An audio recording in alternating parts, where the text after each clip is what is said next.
Well, thanks everyone for the opportunity. So we'll be presenting with Jiaqi this afternoon.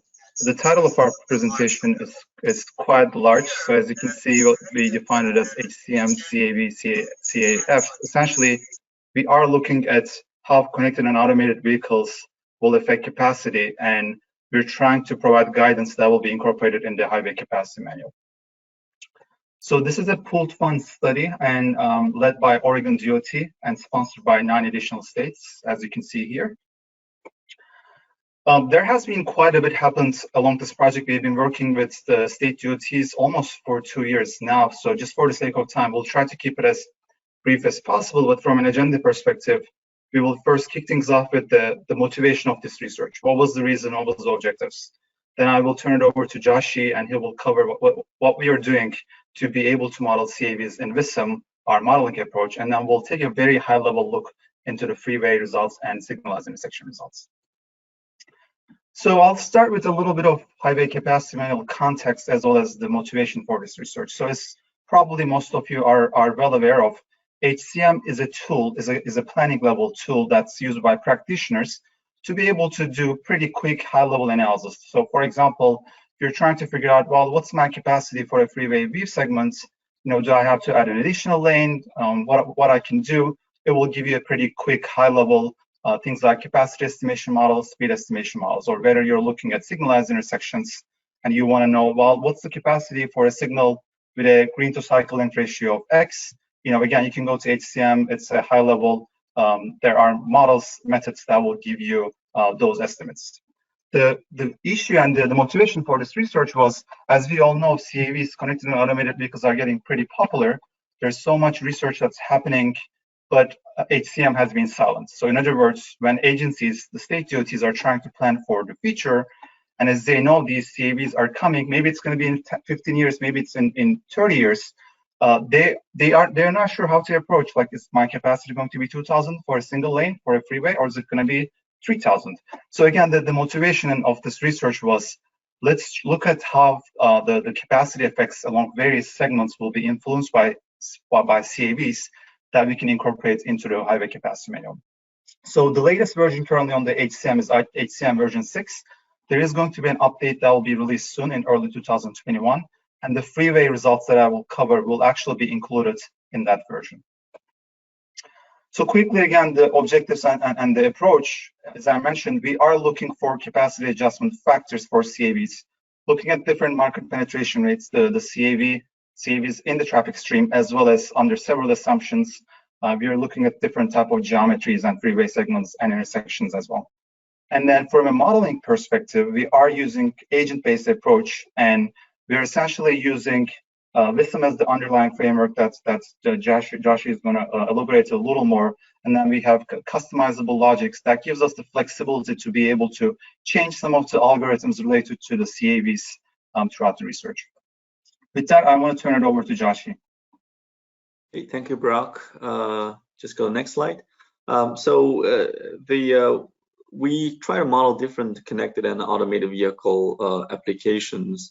As you would expect, one of the most important applications that will impact capacity is vehicle platooning. As you see here, vehicles, because they are equipped with communication devices, they can talk to each other in real time very quickly at every 0.1 second, so they can communicate, know each other, they can follow very tight platoon. And the gap is going to be very small to potentially increase higher capacity.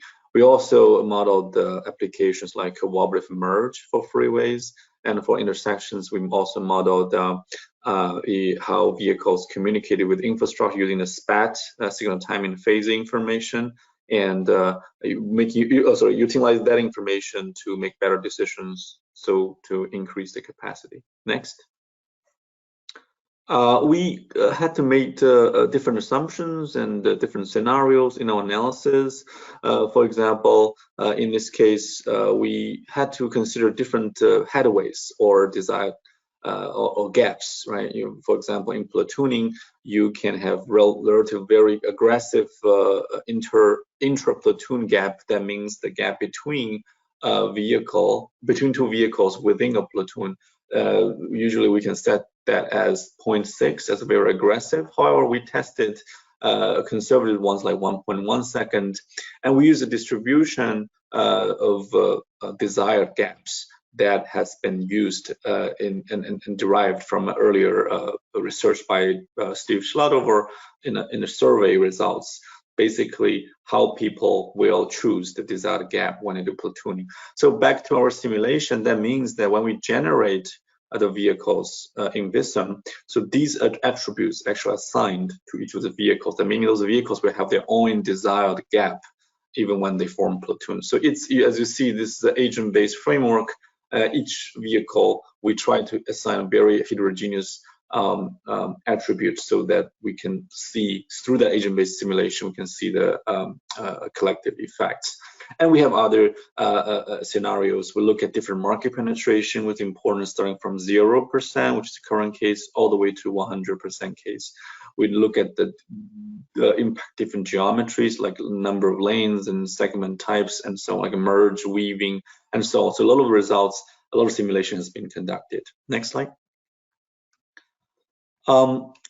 So this is a list of the ones that are currently in the scope of this project. For Freeway, we look at basic Freeway segment, single merge, single ramp weave, signalized intersection. We look at protected left turns and permissive left turns. As you would expect, once you have the additional, for example, for signalized intersections, signal phasing and timing information, your vehicle will know this information and you'll be able to make a better decision, like what type of platooning or the platoon size I should form when vehicles across intersection together. That becomes very critical. For example, reducing the follow-up headway that we really care about. The same applies to runabouts and two-way stop control. However, you know, the modeling of these different geometry, like the behavior, the runabouts, the behavior stop control vary significantly to each other. So we had to model each of them one by one. Next slide. This is the framework. A few ideas, right? First of all, we use VISM, absolutely, and VISM has its own scenario manager. We also use a COM interface and to develop different scenarios, and any infrastructure related data extraction, data sharing, we model those through a COM interface. And we have API as well. Now, API is used to really to model each vehicle's behavior, particularly in this case, a platooning behavior and a cooperative merge behavior, cooperative merge and lane change behavior. Now, for example, in the platooning, one thing we had to redevelop is really the car following behavior of vehicles when they are in the platoon and we are not in the platoon. If vehicles are not in platoon, they're automated vehicles, they are typical ACC behavior. So what ACC behavior will look like. If they're within the platoon, then they will follow their leader, they will follow their immediate vehicle, have this vehicle, what that vehicle will be. What we did is we use some field experiment data that's been collected lately through some other experiments. And then we use that experiments really to come back and calibrate the car following parameters in those behavior models, such that these models reflect what is the real technology reflect these days, what is a more realistic platooning behavior. We have did the same thing for other applications as well, but just give you a sense. For the other, because we consider mixed traffic, there is a different market penetration of CAVs, but also non-CAVs. In this case, we actually use the VISM's own behavior model. So this is based on assumption that human-driven vehicles will respond exactly the same as if they are responding to other non-CAVs. Now, this assumption may hold and may not hold, and this is ongoing study that is going to collect data and to show if there are going to be real impact on the non-CAV behavior. But in this work and as a common sort of practice in the current literature, that we assume that the same response. Next slide. So this is some details of a platoon modeling. We looked at in this work, right? We looked at a platoon instead of a very simpler CACC concept, because we have a leader, we have followers, and the leader actually had to coordinate with the followers. and also the leader will usually coordinate with infrastructure as well. This is a particularly important distinction when we model the signalized intersection applications, because the leader has to communicate with the signalized intersections, and then the leader will then coordinate with the follower. For example, only first 3 vehicles can pass the intersection, other vehicles cannot pass it. So then there will be a platoon reconstructing process, right? The first 3 will go, and the second 2 in this case will then form a new platoon, maybe join with other platoons, will join them as well. But generally, we have intra-platoon gap and inter-platoon gap. We look at different platoon sizes. Actually, the size is different from for freeway applications and for signalized intersection, arterial applications. For freeway intersections, as you would believe that freeways you can have a longer platoons, improve capacity, but for signalized intersection we kind of use a fewer. We did some sensitivity analysis in this case with 8 vehicles for signalized intersections arterials, just because we don't want to block a lot of the lane change behaviors. And there's other details, for example, intra-platoon gap, as I said, intra-platoon gap can vary. We have different conservativeness levels or aggressiveness levels. Inter-platoon gap we fix at 1.5 seconds. And this is really the place where we can allow people to make lane change, allow people to really change lane to get off the ramp. And this is important. We cannot really have a super long platoon that will block a lot of the movements. Next slide. Yeah, Burak, back to you for results. Thank you, Jiaqi. So for the remaining 5 minutes or so, I'll try to go over the results as fast as possible. So quickly, we'll cover the freeway results. So the biggest update, I guess, on the freeway side is previously, if you go to chapter 26, which is the supplemental section on the freeway and highway segments, there was nothing again about the CAVs. Now there's going to be a new subsection, as you can see, 26.6, with the CAVs connected on automated vehicles. This new subsection will include some of the concepts and assumptions that went into the analysis, which is going to be important as you're trying to look at capacity adjustment factors. Just a quick example, like for example, this is, for instance, is what you're seeing on the vertical axis is the proportion of CAVs. In a way, it's the market penetration rate in traffic stream, and what the adjustment segment capacity is depending on the baseline condition. So, for example, if your baseline capacity is what as HCM currently defines as 2400, as you reach 100%, you would expect around 35% increase in capacity. If your baseline capacity is a lot lower, then the benefit increases quite a bit to more than 80%.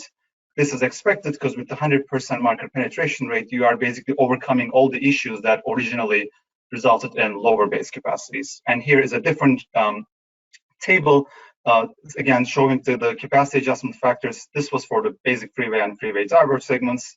And here is the case for the freeway merge segments, showing how the capacity will vary as the proportion of CAVs will increase in the traffic stream. A quick update on the arterials. This proportion, the arterials, the signalized intersections portion, is something that will not be included in the next release of HCM, just because even though the panel had a chance to review the results, the HCQS, the committee, the TRB committee didn't have the chance to review. So this is not going to be incorporated, but we have some results that we wanted to share with you. So as we were analyzing the signalized intersections, this is only for the protected moments.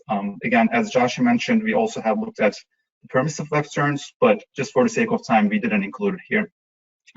Our focus on the capacity adjustment factor was on 3 factors, which is essentially the follow-up headway, which determines which derives saturation flow rate, the startup loss time, and green extension into yellow, which is sometimes defined as end loss time. Because if you remember the capacity equation, these are the main terms that derive capacity for signalized intersections, assuming your number of lanes is constant. Jiaqi already discussed, we looked CACC as well as ACC. One thing I want to cover here in this, we tried to create this intersection as realistic as possible with pretty reasonable signal timings. So you can see the cycle length, the geometry, the number of lanes. And again, we looked at the differences between true moments as well as the left turn moments. The key variables that went into the simulation analysis was we looked into the sensitivity of market penetration rates. We looked at 0 to 100% market penetration rate in 20% increments. As again, Josh mentioned, we looked at more conservative, normal, aggressive gap settings in the CACC. We also conducted a sensitivity to the platoon size. We looked at 5 vehicles, 8 vehicles, and we also simulated 1 vehicle, which is meaning there is no communication, meaning CACC becomes an ACC in this case. I want to quickly give the findings from the signalized intersections with protected movements only. So these results that you're seeing are only for the true movements. Here we are looking at, on the horizontal axis, the change in market penetration rates, and on the vertical axis is the sat flow rate in passenger cars per hour per lane. That you can see that we calibrated our base models so they match the highway capacity manual, which is close to 1900s. And the first finding is that as the market penetration rate increases to 100%, you can see about 40 to 50% increase in saturation flow rate. And the other important finding is platoon size doesn't matter as much until you get to more than 60% or so market penetration rate. And the reason is, even though you can assume an 8-car platoon, when you have a lot of human-driven vehicles in the traffic stream, it's almost impossible to form that length of a platoon. So it kind of doesn't make that much of a difference between the results. Here we are quickly looking at the sensitivity to the intra-platoon gap. Again, we looked at, as we mentioned, the aggressive case on the left, normal scenario in the middle, and conservative in the right. Not surprisingly, as we have shorter gaps, meaning shorter headways, you are seeing an increase in sat flow rate as high as 50% compared to the base case scenario.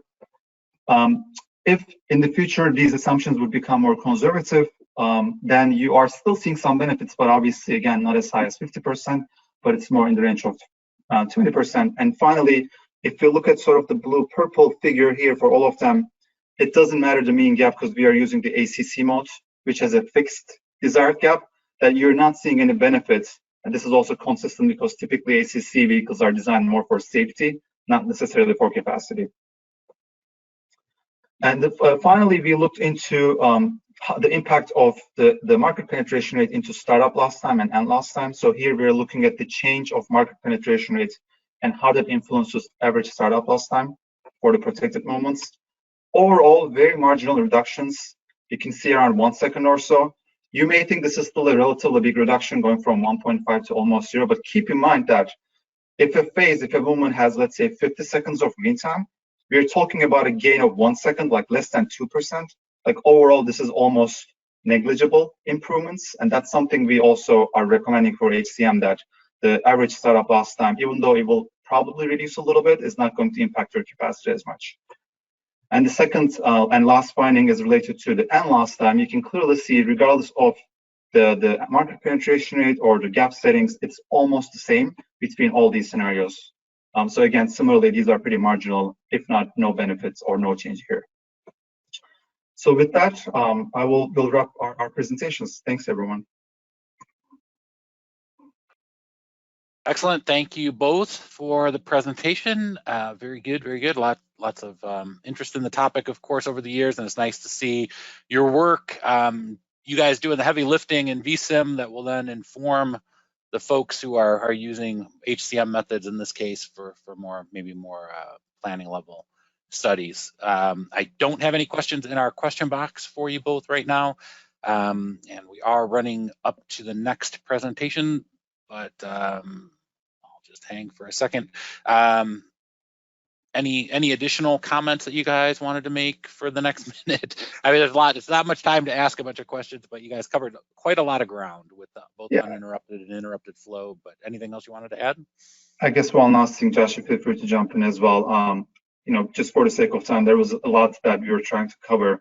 There are published papers right now, both on the freeways, the one that we just submitted on the arterials as well, hopefully will be published. So that, you can reach out to us. We can certainly share those papers with you if you're interested in the subject.